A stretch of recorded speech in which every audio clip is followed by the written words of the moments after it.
All right. Well, hi, hello, and welcome to Offensive Security Tips and Trends for 2024 with JTI and with PlexTrac. Today's awesome webinar is sponsored by PlexTrac and produced by Actual Tech Media.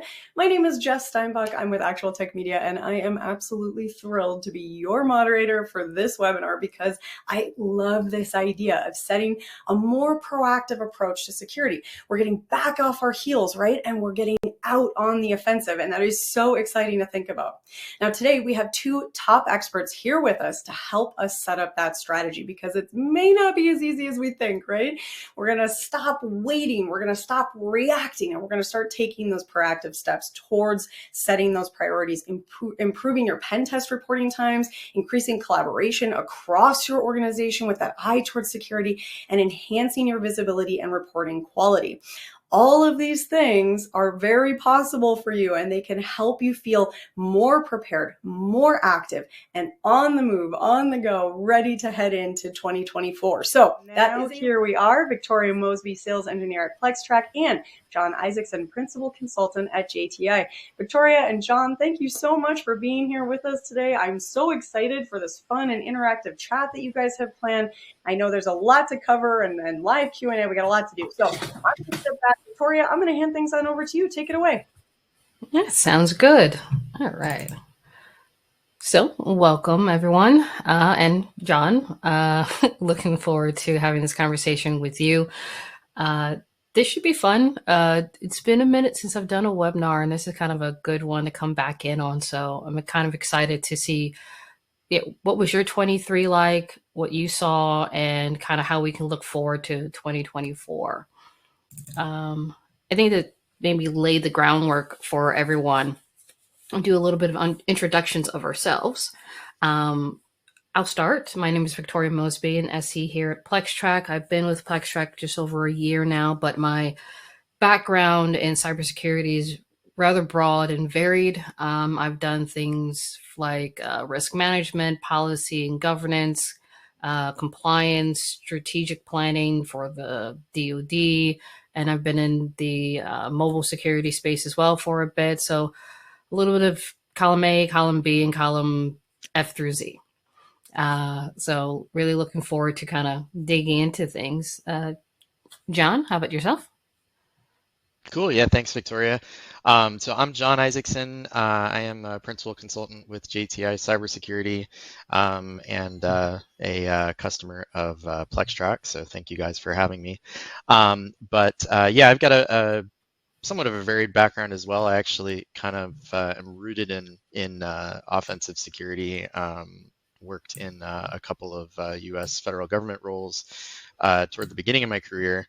And then moved into some different technical roles. Was a product manager, ran a product security team for a little while. Worked at a couple of big name companies, and then I think it was around 2020, around COVID time, when things changed for a lot of people.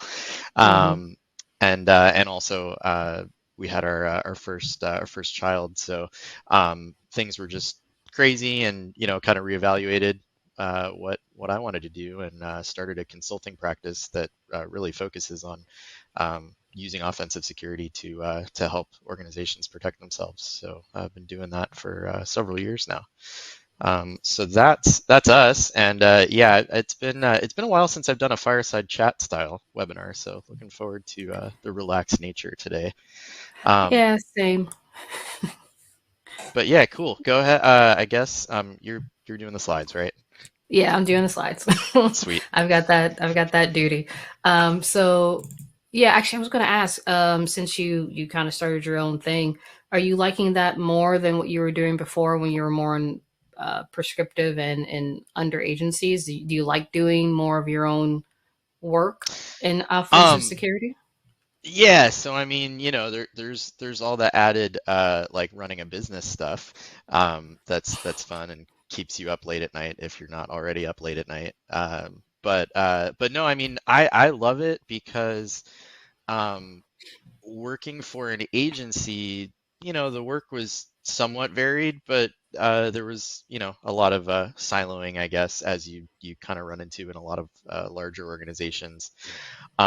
Working in product and product security related roles was kind of cool because then we had a broader set of problems because we had all of our customers, and our customers' problems were our problems, sort of.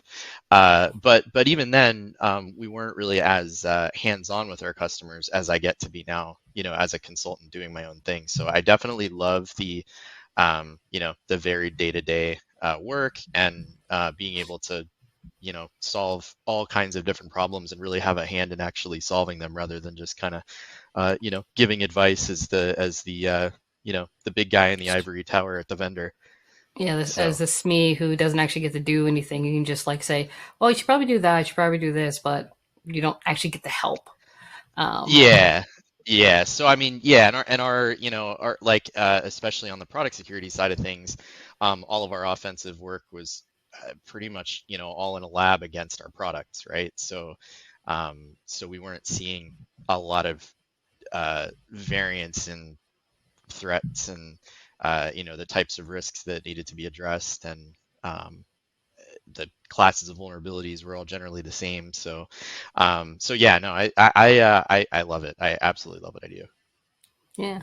I mean, honestly, that's great because you're in that more expanded role, and you have to, for your customers, frankly, look across, what's going on out in the wild. It's kind of why we're here.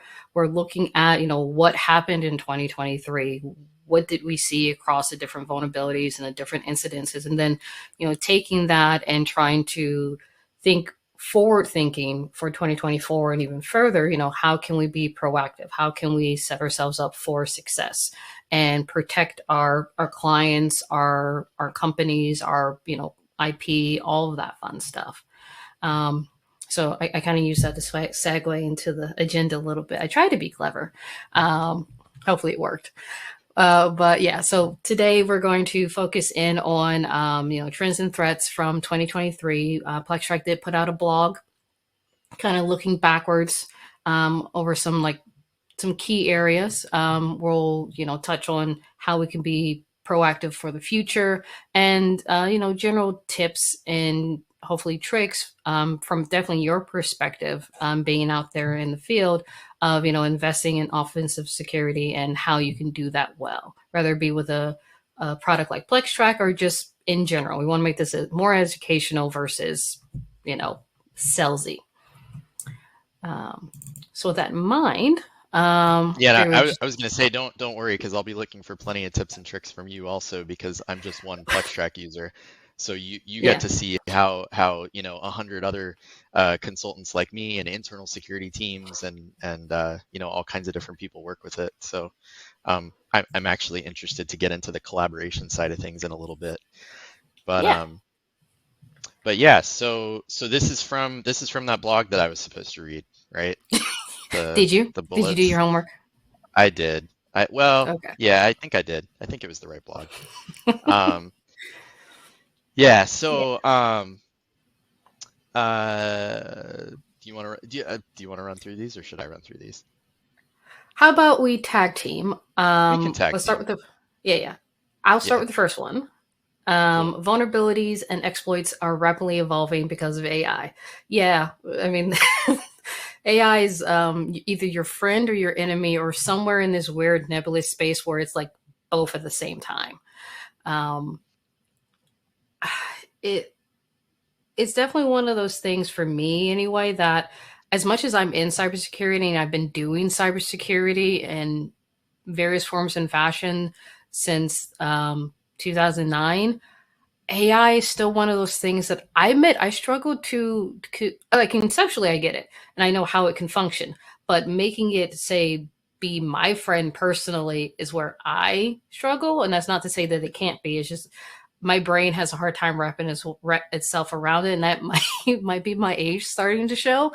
But it is wild the type of exploits and headlines you see about, AI starting to be used more heavily in attacks and things like phishing and fake sites and all those things.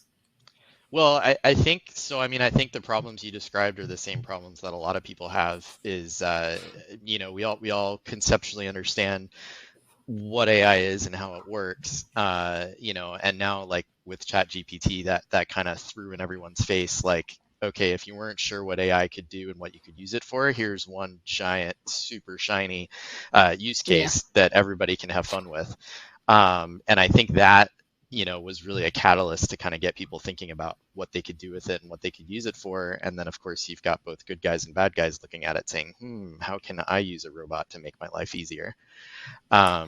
So yeah, I mean, there's definitely benefits. I mean, I think across, almost all industries, like there's definitely things that can be done with it. And like you said, especially with phishing, so ChatGPT, the first big use case is, we can have conversational AI now, and we can basically have the computer generate text in, whatever tone of voice we want, or in different writing styles, or I mean, you could tell it like, hey, write the following paragraph, but I want you to sound like a native Latvian speaker.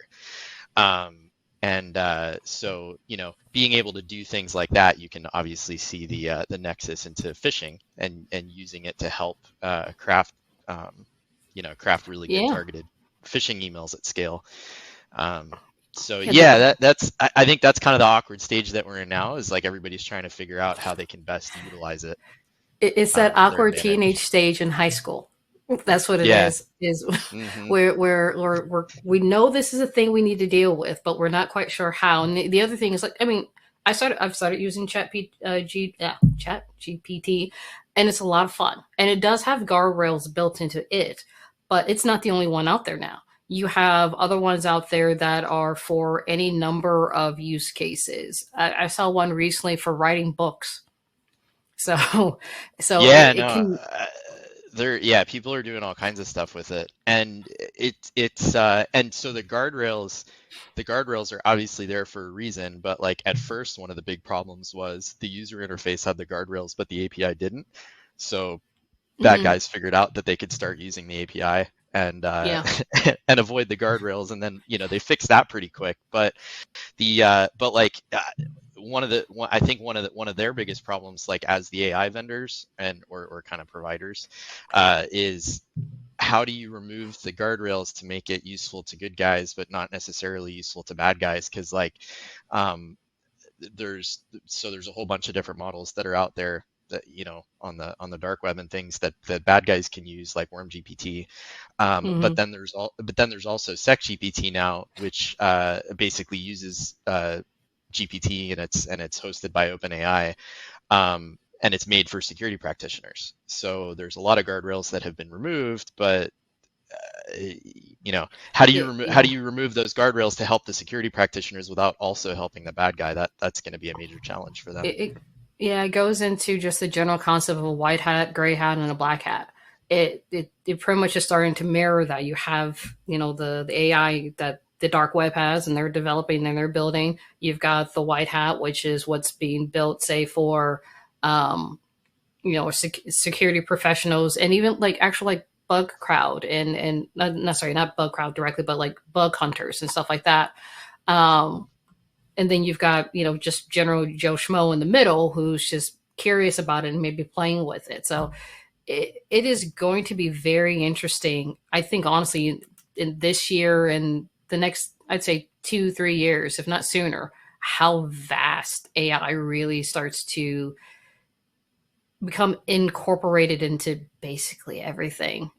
And it'll be Yeah. very interesting to see how we can respond and proactively, deal with it. Yeah, it will for sure. And I mean, I'm certainly experimenting with it where I can, and I've got team members that are helping me try to use it here and there. But I don't Mhm. want to jump down too many rabbit holes either, since I'm not an AI consultant. But Yeah. like I've got customers that with various SaaS platforms and products that they're actively working on building it into to leverage the benefits of conversational AI. And yeah, so it'll definitely be very interesting to see uh, what the legitimate use cases end up looking like. And I think it'll probably be 2 or 3 years before we figure that out, because like we're still in that shock and awe phase where everybody's like, is this just completely eliminating anybody that does any kind of writing role? Yeah. And we're finding quickly that that's not the case at all. It is interesting to read something written by AI or produced by AI. Like, generally speaking, it's pretty good. But then you start seeing wrong syntax and just things that it's like that's not how English works. Then again, English in and of itself is a very weird language. So Yeah, and it's the same thing with programming too. Like it hugely the biggest like what I've found is that like the biggest skill that everybody needs to develop using conversational AI is knowing how to talk to it and like knowing how to ask it yeah. for things, because there's like some coding tasks that it's exceptionally good at. So using it to say like, give me a Python script that iterates through this comma separated list and does whatever. Like it's really good at helping out with things like that. But then if you have it do something more complicated, it's crazy because it can write like a lot of code and give you like a fully functioning program, or like a program that's like 99.999% fully functional. But Mm-hmm. then the interesting thing is I've run into a couple cases where the 0.00001% part of the code that's broken can be impossible to find. And then I'm like, all right, do you spend do you spend weeks troubleshooting it, or do you just write the code uh, yourself? those pesky Um, semicolons and spaces that you just can never find. that's the thing, yeah. But I'm not a developer, so like Yeah. I don't know. Other people might not have that handicap. Um, but yeah, no, it's definitely interesting, and it's definitely not going away, and it's going to continue to be a hot topic as it evolves for sure. Yeah. You want to take, I would say honestly take the next two because they kind of go hand in hand for me. So the average cost of data breaches in the United States increases to 9.48 million. So it's interesting where they get these numbers from, because a lot of people might look at that number and just think like that's not uh, relevant to me, because they might be in an industry where it's more, they might be in an industry where it's less. But Mm-hmm. what's interesting, and I think we have a lot of the insurance companies to thank for this, is that the cost of a breach is rapidly becoming standardized to like a some dollar amount per record or some dollar amount per individual, because the insurance companies know exactly how much it costs to communicate the breach notices and to have legal counsel assess potential regulatory impact and to do a risk assessment and come in and do the mitigations. We're getting to a point where we can more precisely I guess determine the cost of a breach, but Mm-hmm. that still doesn't make it sting any less that the average I breach love that the across. insurance companies got that figured out faster than the legislative branch has figured out laws around a lot of cyber stuff. Yeah, well, I mean, hey, listen, like they're motivated to, because they're the ones paying the claims out. So, Yeah. um, yeah. But no, I mean, and that's a whole the legislative side. I mean, that's a whole nother issue, which looks like it's your bullet in a minute here. Yeah. But yeah, I mean, the fact that we can predict the cost of a breach doesn't necessarily make it any less bad. That it's still, across a variety of industries could cost $9.5 million when you talk I about mean, the impact of a breach. sure. I Go guess ahead. my thought there is, and this is not to say the cyber insurance is wrong. I think at this point, most companies will agree that you need cyber insurance. There's just too much out there that if you have an IP of your own, or you're a larger company with a lot of money and revenue and a product, cyber insurance is probably at this point just part and parcel with your normal insurances and everything else that you're doing. But in my past life, in compliance and just considering things like FISMA and stuff like that, you were required to identify, your risk, your likelihood and impact. What was the impact to you? So does that translate to what insurance says the impact is to you from a financial perspective, like from a quantitative risk perspective? Do they line up, or is your insurance going to be more conservative because they want to pay less? Or are you going to pay more to have higher insurance so that you can actually say, okay, if I say this is worth this much to me, I need the insurance to actually agree with that? Well, so that's that's an interesting point. And um, yeah, I mean, you have to take a lot of these numbers almost with a grain of salt. And the insurance companies also, in a lot of cases, uh, don't, because they don't need to quantify the impact that they're not liable for. Hmm. So, um, so if you've got like a relatively standard run-of-the-mill breach policy, uh, it's going to be pretty limited in what it covers outside of actually cleaning up the breach. So, reputational damage and, future sales impact and all that kind of stuff. I mean, not only is that just hard to kind of predict and figure out in general, but like the insurance companies aren't super motivated to figure that out. So yeah, it's interesting because yeah, the unfortunately a lot of most of these numbers are coming from the insurance companies, and they're the ones that Yeah. that I mean, I guess part of that too, which is another trend that I've kind of unfortunately seen in 2023 and even in 2022, and unfortunately I think we'll continue to see it in some industries. Um, a lot of companies are still treating cyber insurance like the same way they would treat general liability insurance. Like they're not really going the extra mile or worrying about things that they actually should be doing to reduce risk. And they just kind of Yeah. say like, well, I'm insured, and insurance Hmm. is, I pay for insurance so I can go do my business and not worry about these things.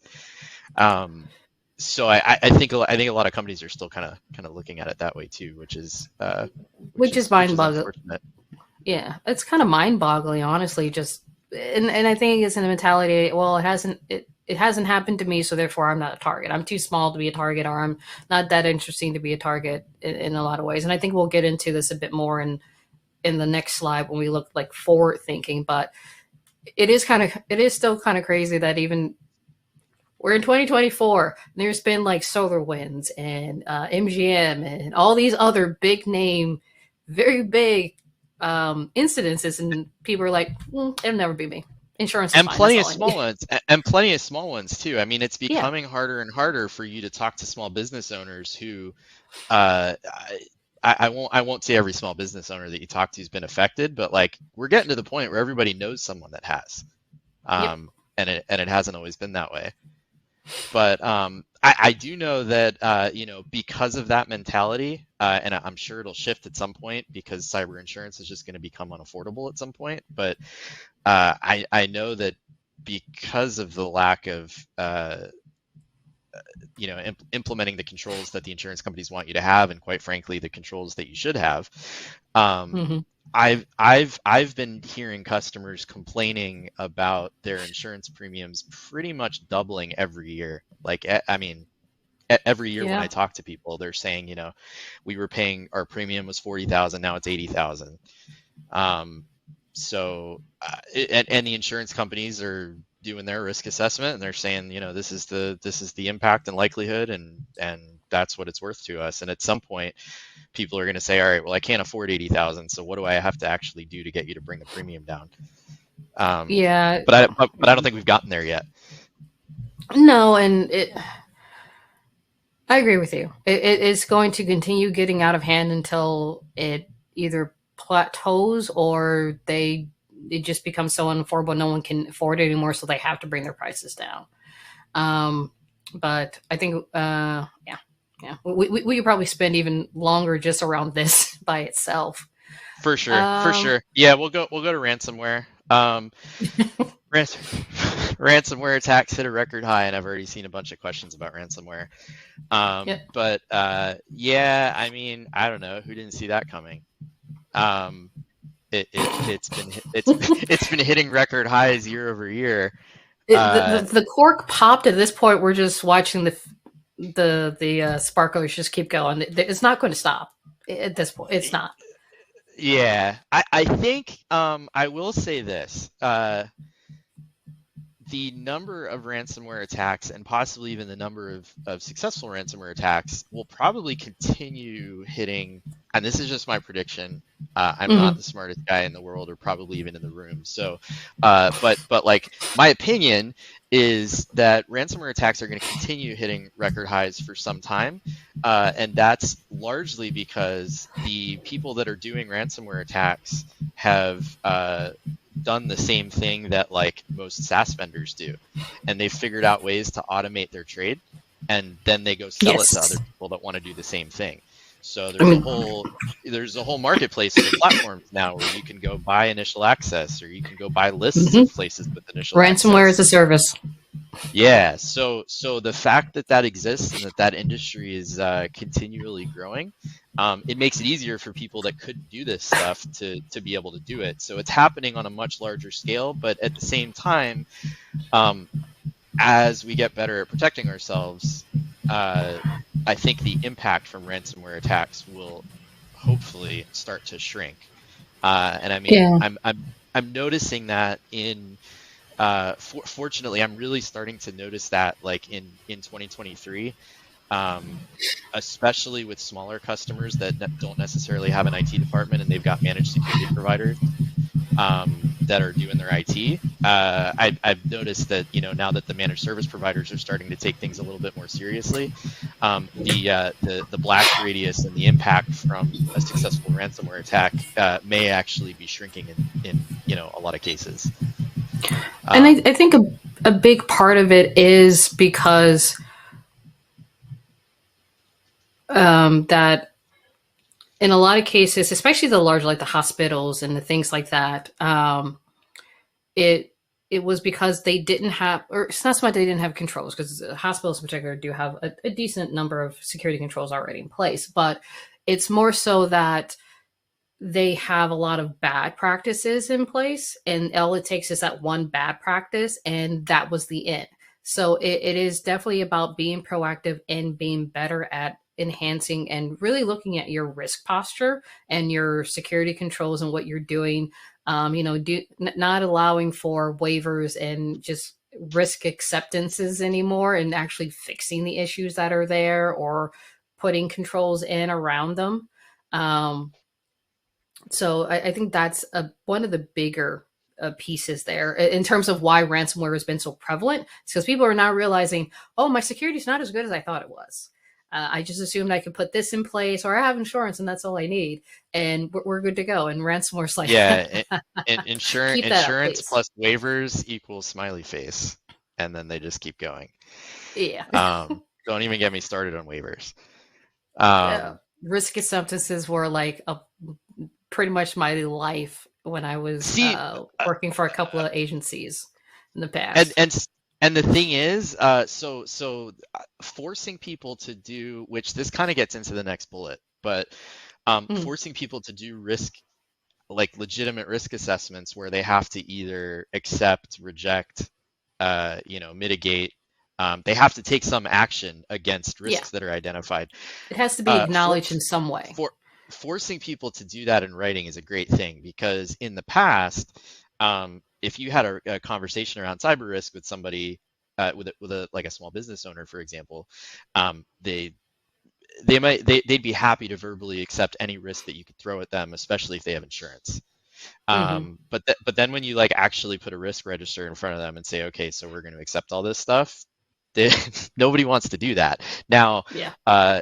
in environments where you can have waivers, that just became a non-issue, because they're like, no, we're not accepting it. We're just getting a waiver. Yeah. That's totally different. Um, but yeah, tightening that up so that waivers have to be legitimate, and actually forcing people to do risk assessments, and actually think about, like, are we actually willing to accept this, or do we need to do something about it? I think Yeah. that's certainly going to help quite a bit. Yeah. I mean, honestly, just to touch on the last 2 points, because I do want to get to the next couple of slides.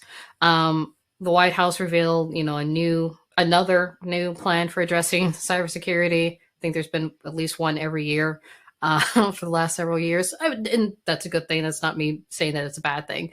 And then NIST releasing a draft detailing strategies for incorporating software supply chain security measures into continuous integration and continuous development. I believe that's what CI/CDs. I actually had to look it up because I Yep. hadn't seen it before. Pipelines. Both of those, go back to okay, we're not just accepting that you're telling us there's a waiver anymore. We are going to force you to quantify what is your risk. What are you doing to fix it?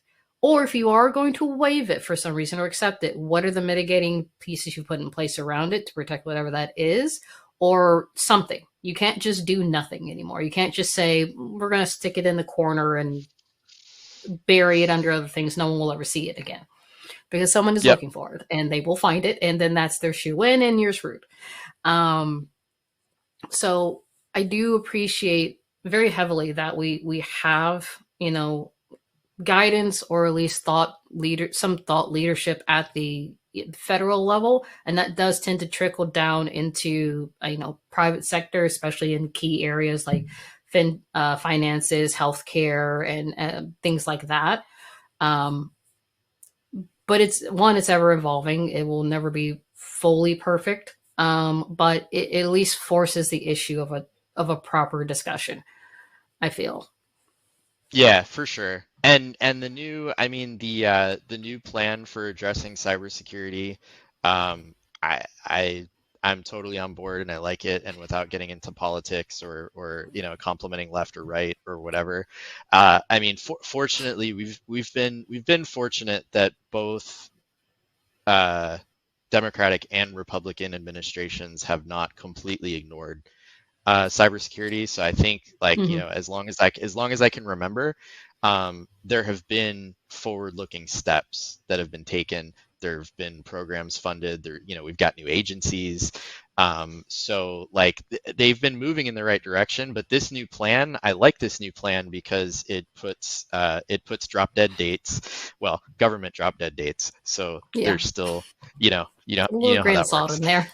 Yeah. Yeah, but it puts at least some target date on when these things have to be done for federal agencies and for Mm-hmm. Department of Defense, and because a lot of the economy revolves around supporting federal agencies and defense, that's going to drive a significant chunk of the commercial space to kind of follow those same target dates, and not even just the White House, but there's other regulations that are popping up that have even been popping up before this new. I think it was an executive order, but all kinds of new regulatory stuff. And I'm not necessarily a huge fan of we should regulate everything, but I mean, for things like this, like if you look at GLBA, for example, which is a rule that's existed since 2005 or 2007, that Mm-hmm. basically said financial institutions need to have an information security program. Yep. And that's been on the book since '05 or '07. Again, somebody don't quote me on it, but it's something like that. But it's been on the book since then, and then they basically reiterated it and made a new rule this year or last year. I'm sorry, last year. No, 2021, 2 years ago now. But they made a new rule, and everybody's panicking, and they're all like, oh my goodness, why are these new horrible rules coming out? And it's like, no, they're just telling you that you should have been doing this for 10 or 15 years now. But the The fact that people are taking it Yeah. seriously, putting dates on it, and trying to get it done, I think is hugely beneficial. Everything has to be in And policy, unfortunately. If it's not in the yeah, policy, if it's not in writing, people are like, I'm not worried about it. and the good news is, as a lot of us know, offensive security is one of the most effective ways to protect yourself because it legitimately helps you illuminate and identify gaps that actually mean something. So not just you're doing this because you tested and it was broken. And Yeah. offensive security, like vulnerability scanning, penetration testing, all of those things are included and required in a lot of this stuff. So yeah, that's definitely a good thing as we move into 2024, that people are going to be forced, whether they like it or not, to do this. Very much so, yeah. So I skipped us this because I know we are coming up in time, and All good. this is the joys of fireside. We just kind of go organically with conversation, but at the same time, you kind of don't always Yeah, keep to the schedule. with this topic, there's plenty to Oh chew over yeah, for a while. So yeah. all good. But let's quickly go through this because I do want to give you time to give your how have things been for you from an offensive security perspective, and maybe we can kind of tie these together. Yeah, I think we But just died altogether.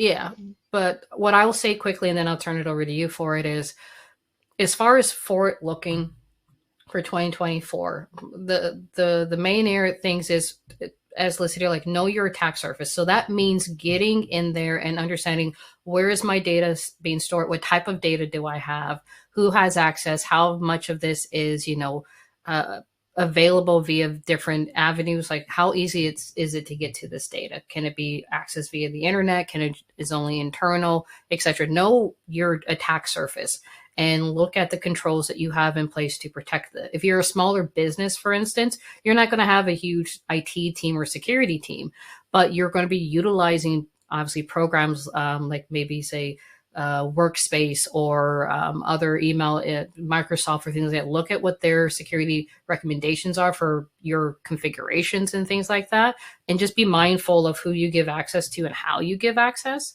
And then as you're going through, from there, offensive security is a big key for going forward. Because again, yes, we have a lot of automated tools out there like Nessus, Burp, and things like that that can do automated scanning. But unless you have someone to actually interpret that information, and or someone who doesn't just rely on automated tools but has the expertise and the knowledge to dig in from real world experience and what they're hearing out in the news, like an MGM hack or solar winds or other things, being able to take that information and apply to, does it apply here? Your automated tools aren't going to do that except for if they have like CVEs to look at or look for.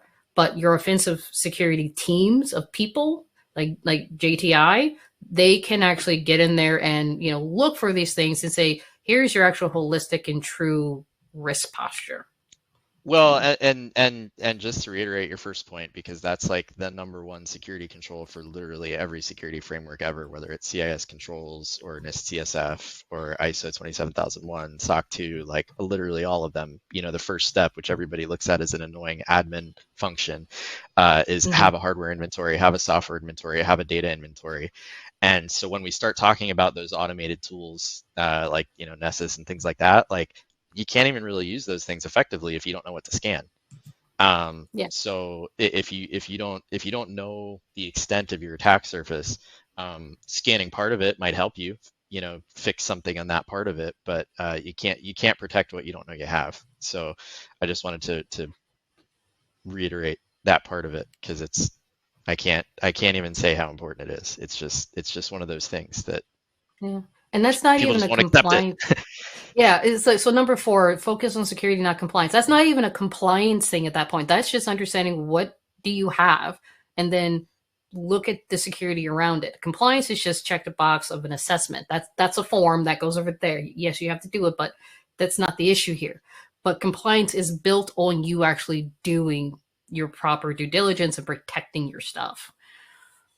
So I could get on a real compliance rant on how compliance is not the enemy per se. Yeah, I'm sure you can. But yeah, so I'm going to jump us here because I do want your view on things, and I think a lot of what you'll speak to in the next few minutes will actually touch on those kind of key items for 2024.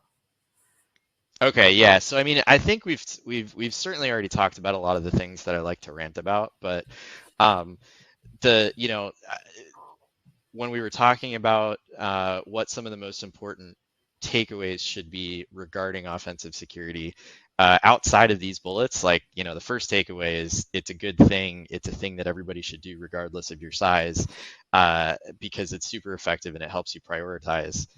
But also now it's becoming required, which is even better. But in order for it to work, you have to define what success looks like. And part of defining what success looks like, again, going back to the last slide, is knowing what your attack surface is, because I have yet to come to an engagement where the IT team or the security team gives me the entire attack surface as the scope. Inevitably, we always go back to them and say, hey, we discovered these other domains and these other IP addresses, and they certainly look like they're coming from your buildings or pointing to your AWS assets. Is this in scope, out of scope? And they're like, oh, we forgot about those. And I mean, that's just like every time. Yeah. But also defining what success looks like is important, because I mean, look, there are a lot of companies where success for them is just tick the box. This is a compliance exercise. And, we try not to work with too many customers like that. Um, not to say that we push customers away, but like the results of our engagements are typically viewed in a more positive light by people who actually care about improving security than people that just want to tick the box. But defining what success looks like is important, because if your goal is to actually improve security and not just tick the box, then you're going to potentially find holes, and you're going to have recommendations for mitigations that might be painful and difficult to swallow.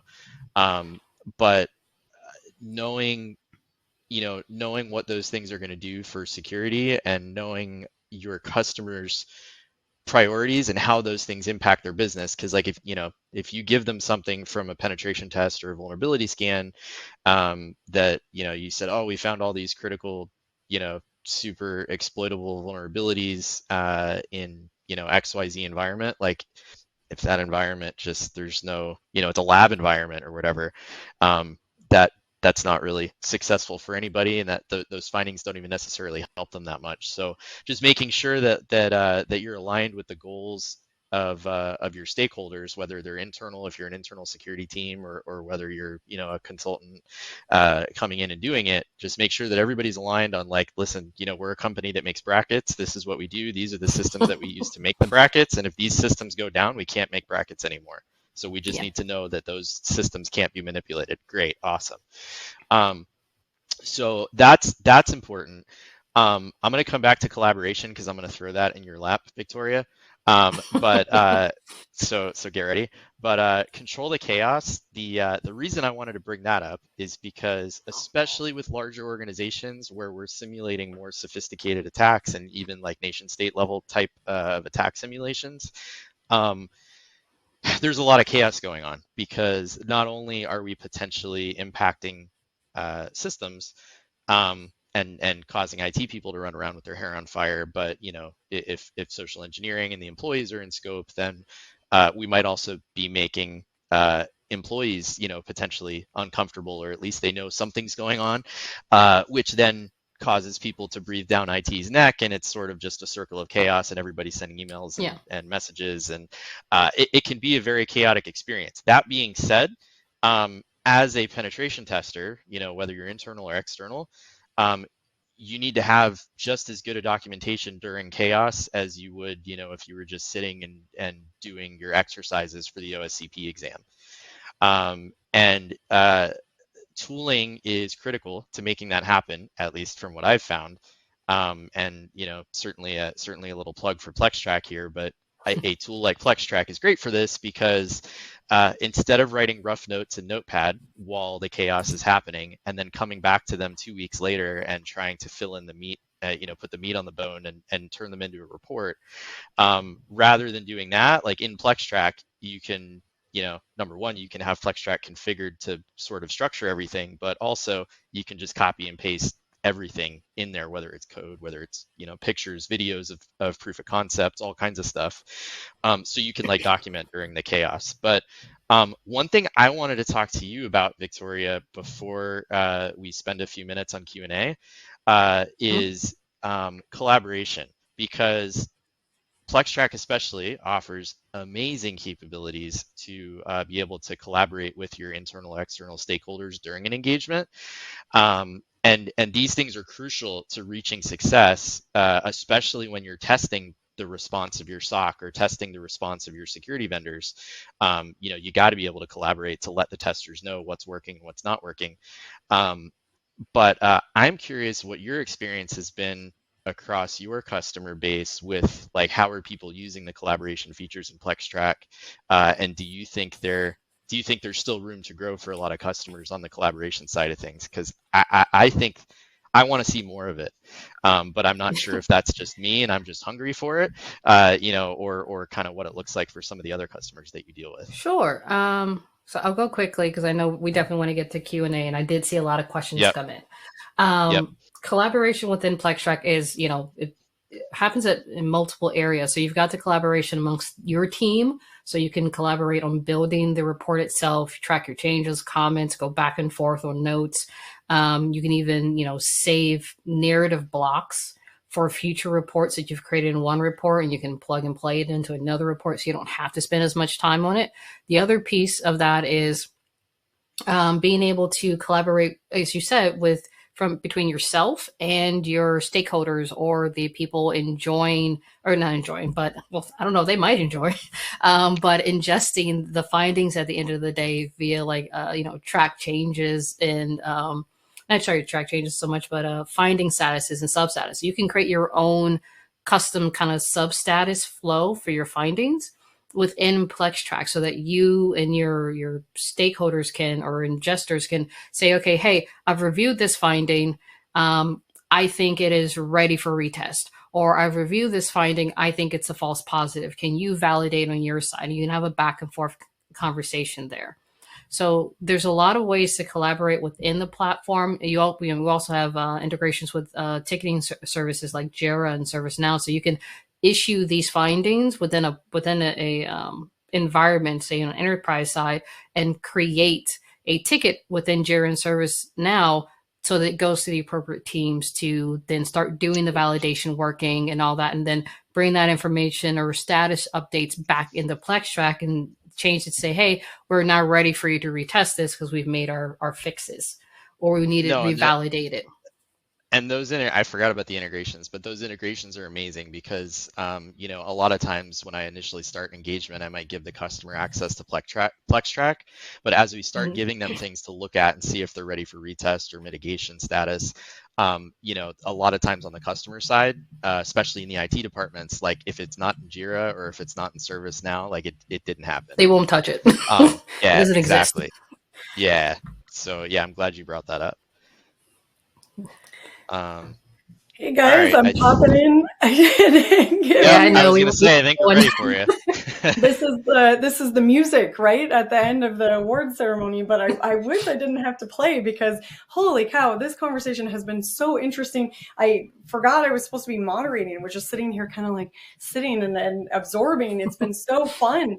And I know the audience is getting a ton out of this as well because the questions, as you said, Victoria, they are flying in. We are absolutely not going to get to all of these in the next 5 to 8 minutes here. But I'm going to try to get into a few. And then I do want to remind everyone out there to keep the questions coming because we're going to make sure that anything that you ask gets sent on to Victoria, to John, to their teams, so that you're going to get answers back to any questions that you ask today. So keep them coming in. But jumping right in right away to our wonderful Q&A here. I think I want to start with this question here because it came in a few different ways. Clearly, and you guys actually brushed on smaller teams a little bit and smaller organizations. We got a few questions coming in about how you might approach this sort of offensive security posture a little bit more, if you would approach it any differently if you're in a small team. And then also if there's any tips or arguments that you could give to somebody that needs to convince, whether it's their small team or a small team that they're working with, to put that time and energy into this sort of security planning. What do you have for the folks out there that are in smaller organizations? I'll go first. So for small Go for it.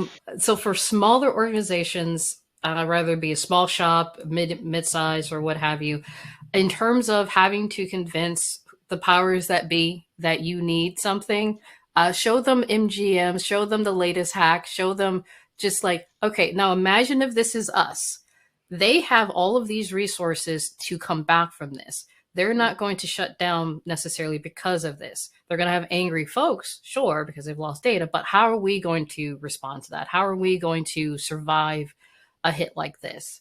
Now, you may not be able to convince them that you need a in-house offensive security team, but that's what companies like John has that can do those tests for you. You need them regardless of you're doing it yourselves or you're having someone come and do for you, because it is absolutely crucial in this day and age that something is done. You can't just sit on your laurels anymore and do absolutely nothing. So if it comes to needing to convince, have a candid conversation of what happens to us if we fall into this scenario, if this happens to us.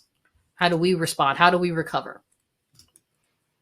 Awesome. And John just sent some links that I'm posting into our chat here with the audience.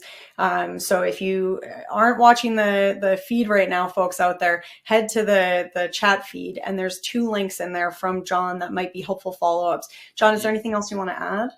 Yeah, no, I was just gonna say, if you're small, you still need to do all of the same things that a big organization or a big team would do, but that doesn't mean that you need to do them to the same degree. Using those links that I sent, and you might have to do some clicking around because they move stuff, because they're the government and they can. But they have a ton of free tools for small businesses to help with everything from putting policies together to planning incident response exercises to doing some of your own internal testing. So there's a ton of resources out there that CISA puts out for small businesses to try to help you be able to do everything that a bigger security department with more people could do, because you still need to be prepared if an incident happens, and you still need to know where all your stuff is so you can protect it. So you have the same problems, just maybe on a smaller scale. Oh, John, I think that's actually the best way I've ever heard that phrase. That you still have to do this. You just maybe don't have to think on the same scale. Is I think the simplest, and it's kind of like, oh yeah, of course. What a wonderful kind of summative point there. I'm going to try to hit us with another bit of a summative question. I'm trying to combine like 15 questions into one, to sort of wrap this up here. I'm wondering, and so Victoria, I think I'll have you start here because I'm thinking that you might be able to give us some insight into how PlexTrac can really help with this. And then, John, I'd love to hear your points or your viewpoint on this as well. I'm sort of looking for first practical steps. Everyone here, clearly all the questions coming in, everyone's really amped up and wants to talk about what's coming in terms of both trends and technologies or threats and technologies as we approach 2024. And so if you want to give, a practical step or your top practical steps for ways that folks could make this transition into that more offensive strategy, what would that be, and how can PlexTrac help with that? I would say some of the early easy steps you can take is having a properly documented process. Because as much as coders and hackers and security folks can be a bunch of chaos monkeys, we do need structure because things have to be repeatable. You need to, if you find something, you need to be able to say, this is how I found it. These are the steps that I did to replicate it. Where PlexTrac can help with that is allowing you to build out that checklist of, what did I do in this instance?